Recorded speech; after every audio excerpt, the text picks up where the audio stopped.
I'm going to commit a radical act.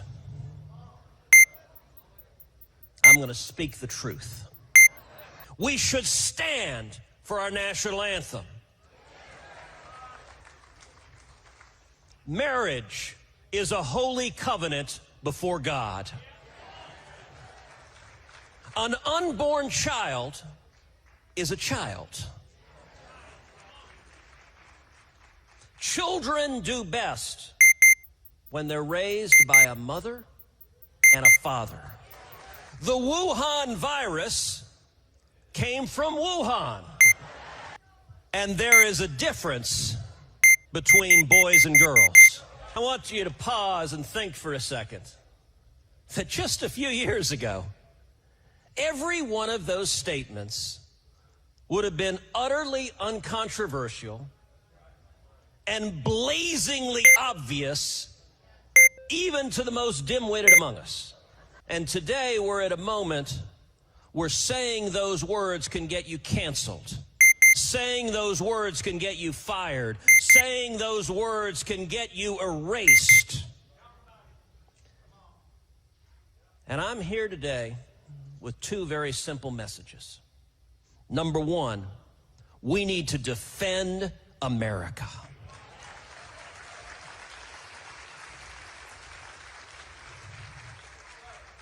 And number two, a word of optimism. Revival is coming.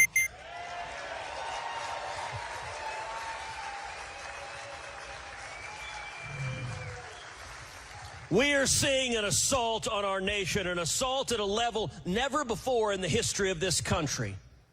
All of the foundations of this country are under assault. The Constitution is under assault. The Bill of Rights is under assault. Our founding fathers are under assault. The eternal principles America was built on are being attacked each and every day. And the left is like the Terminator. They never sleep. They never stop. They're soulless, have no heart, no brain, and red eyes. Their trick, they want to convince the men and women here, they want to convince patriots across the country that when you think obvious truths, that you're alone, that nobody else thinks that. They control the airwaves, they control media, they control journalism, they control education, they control Hollywood, they control culture, and they try to tell us nobody else thinks like you do. There's a corollary to that, which is the greatest trick the left has ever played, is to convince millions of Americans we are alone and that the American people aren't with us. What they're doing is wrong, and it's built on a pile of lies. You know, Andrew Breitbart once said, politics is downstream from culture. Politics is culture. If you want to hold on to your faith, if you want to hold on to your freedom, then you have to rise and answer the call to defend America. The numbskulls in the media will say, see, it's a call to violent action. No, you nimwits.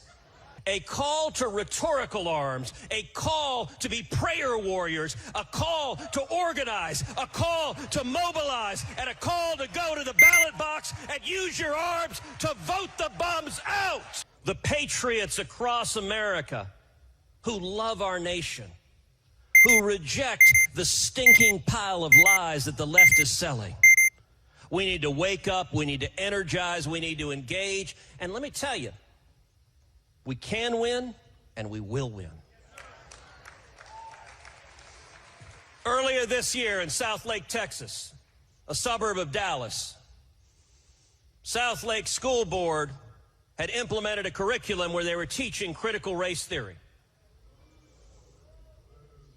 Now, what is critical race theory? You know, just this week on Capitol Hill, I had a reporter run up to me. He thought he had a gotcha. He said, hey, what's critical race theory?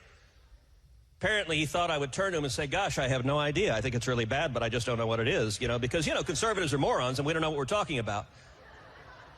Like, he really did think this was such a, boy, he really got you there.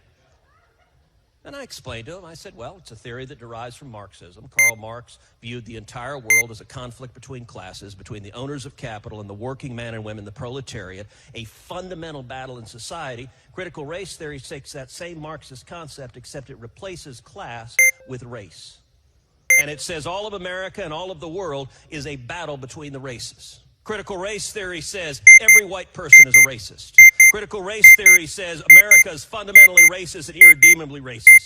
Critical race theory seeks to turn us against each other, and if someone has a different color skin, seeks to make us hate that person. And let me tell you right now, critical race theory is bigoted, it is a lie.